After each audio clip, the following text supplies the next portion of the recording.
James Ernest, Gruel and Truth Radio Network, here with Gary Pomerantz, the author of The Last Pass, Cousy, Russell, the Celtics, and of course my thing flipped off, and What Matters in the End. So what inspired the book? Well, my last book was also about sports. It was about a great football dynasty from the 1970s, the Pittsburgh Steelers with Mean Joe Green and Terry Bradshaw and Franco Harris.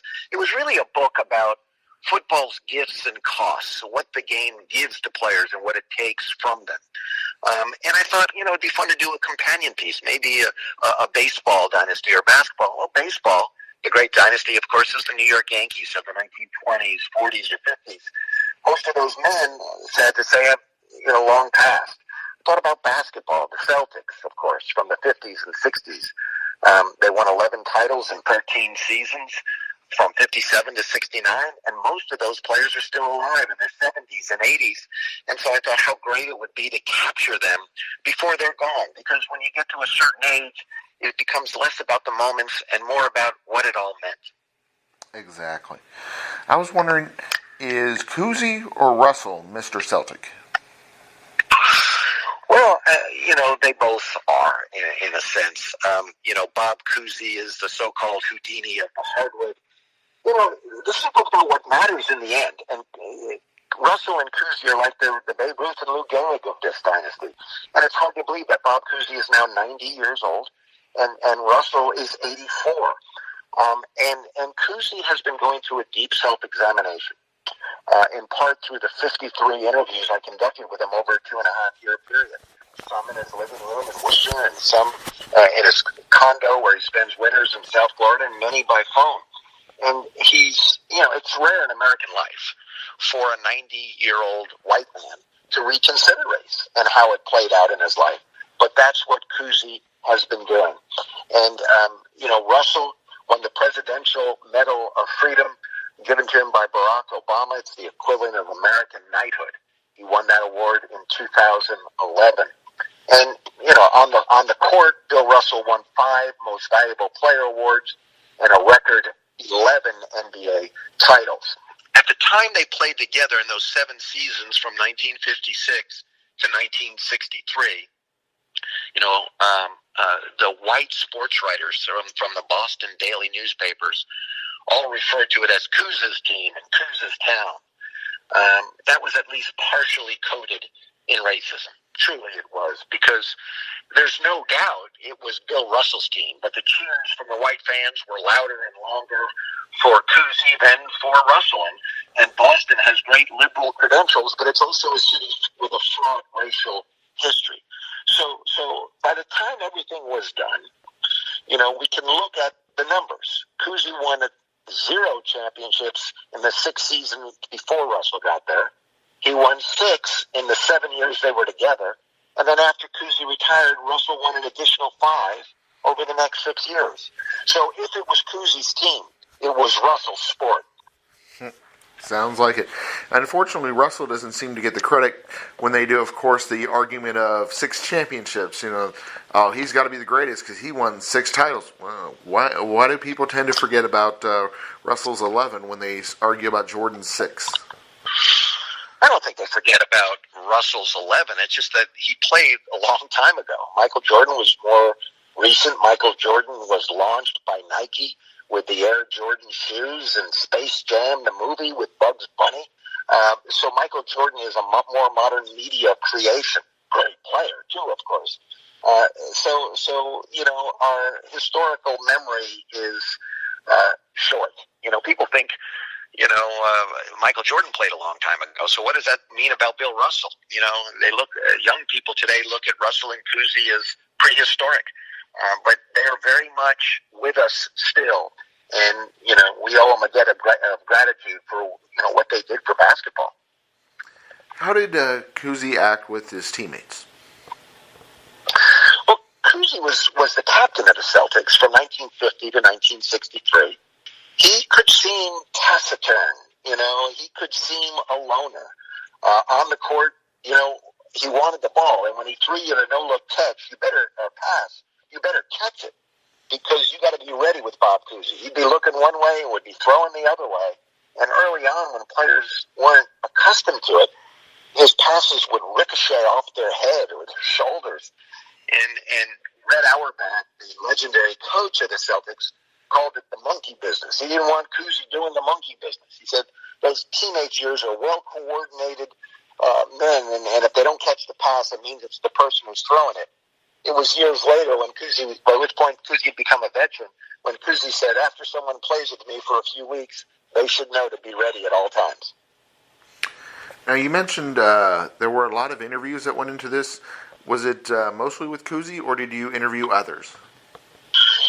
Well, I conducted about 150 interviews for this book, 53 of them with Cousy. And I had originally planned to write a broader story about this great dynasty. But after my first interview with Cousy, I decided the story I wanted to tell lived in the conscience of the captain. You know, his regrets about Russell, to me, were meaningful and profound. And that's really the heart of my book, The Last Pass. With that, I mean, were any of the guests hard to get a hold of for the interviews? Was there anyone who was reluctant to talk about such a tough subject?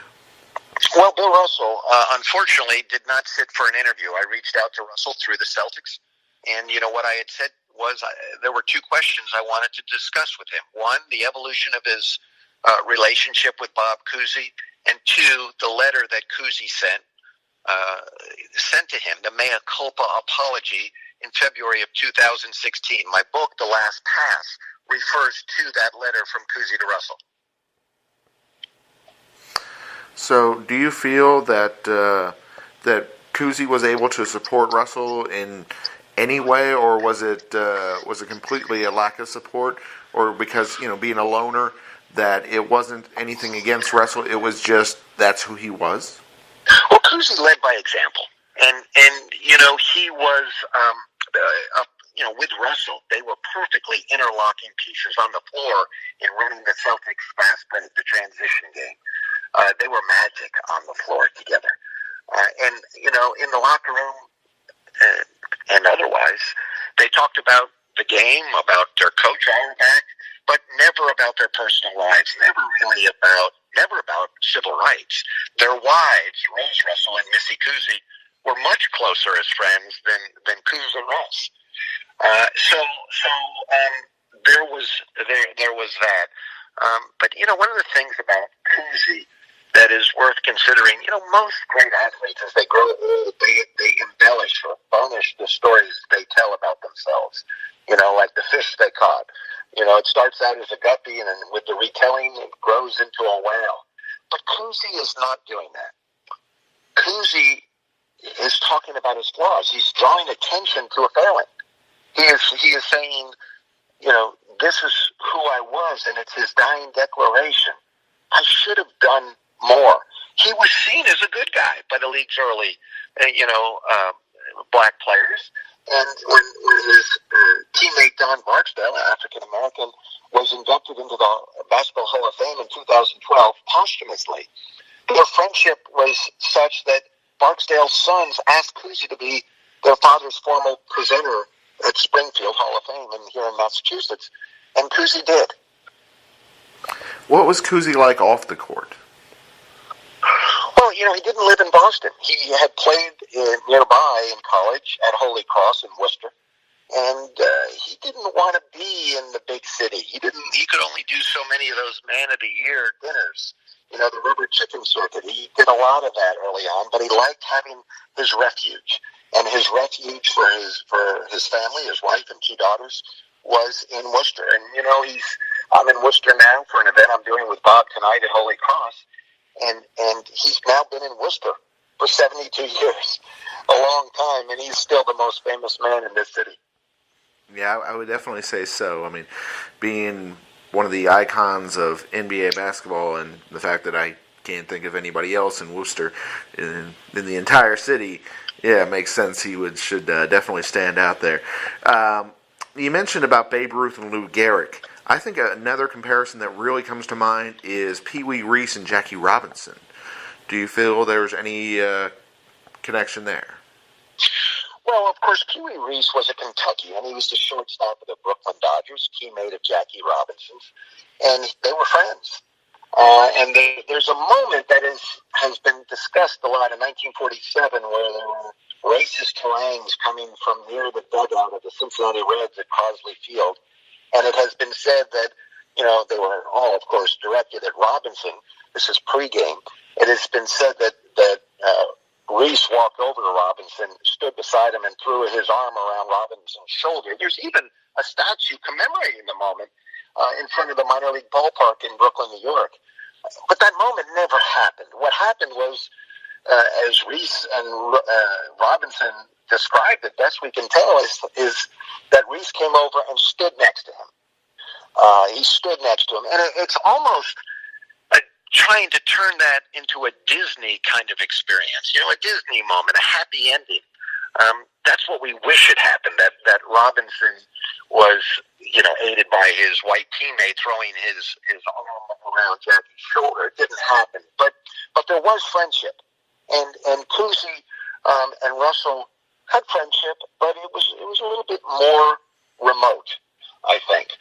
Though it is worth noting that when Cousy retired in 1963 from the Celtics, at their breakup dinner that they had every year then, the team would get together, and Russell gave a little talk, and he became emotional, and he referred to Cousy as being like a brother, that you only meet a Bob Cousy once in your life, and Cousy's wife and Russell's wife were there, and they were weeping in each other's arms, and Russell even gave Cousy a gift, the only player on the team to do so. He gave him a lovely desk clock, which Cousy still has, and on it, there's a plate, and it's engraved. It says, "May the next 70 years be as pleasant as the last 7, from the Russells to the Cousies."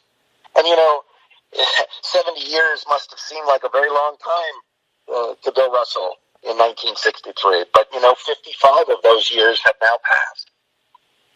Wow.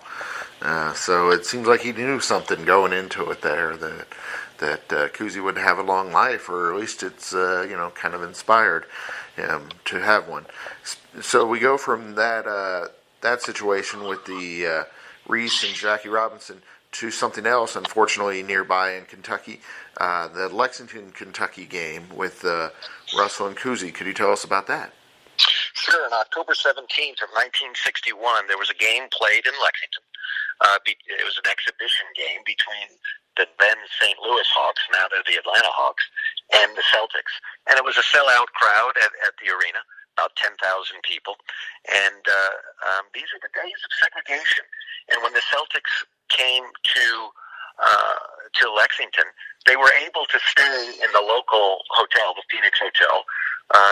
That wasn't a problem. But when 2 of the African-American players on the Celtics, Sam Jones and Sat Sanders, went to get something to eat at the coffee shop of this hotel, they were denied service. And they weren't happy about it. And they went upstairs and talked to Bill Russell. Sam Jones, Casey Jones, Bill Russell, and Sat Sanders, 4 African-American players on that team. They decided they wouldn't play the game that night. Red Auerbach, their coach, tried to convince them otherwise, that there was a commitment they made, a financial commitment. 10,000 fans were going to be there. NBA didn't draw well in those days. The college game was much more popular across the country. So as hard as Auerbach tried to convince them to stay, they wouldn't. And so he drove them to the airport, and the 4 black Celtics flew home to Boston. And so 7 Celtics played that night, all of them white. And incidentally, the several black players on the St. Louis Hawks refused to play as well. So it was an all-white game. And Cousy was one of the 7 white Celtics to play in that game. He has little or no memory of it. In fact, when I asked him about it, and he didn't remember it, he called Frank Ramsey. Ramsey, the great Kentucky basketball star, who starred with the Celtics and is today in the Hall of Fame, just recently passed away at 86 years old. I had the chance to interview him several times. Cousy said, "Rams, do you remember this?" And Ramsey did, and he said he remembered, that the Celtics had a grueling exhibition season. They played a bunch of games just before that, and now they were back there and Ramsey and Cliff Hagan, another star from Kentucky who was playing at that time for the St. Louis Hawks. They were honored before the game. And he said that he remembered that it was only the white players playing, and Ramsey at the time apologized for the state of Kentucky, in effect saying, this is not what we in Kentucky believe. We're not segregationists. So Cousy didn't remember it, and it bothered him that he didn't remember it. But it wasn't representing himself in the way he wanted to be seen as the fair-minded captain. And there are many other examples when he was that.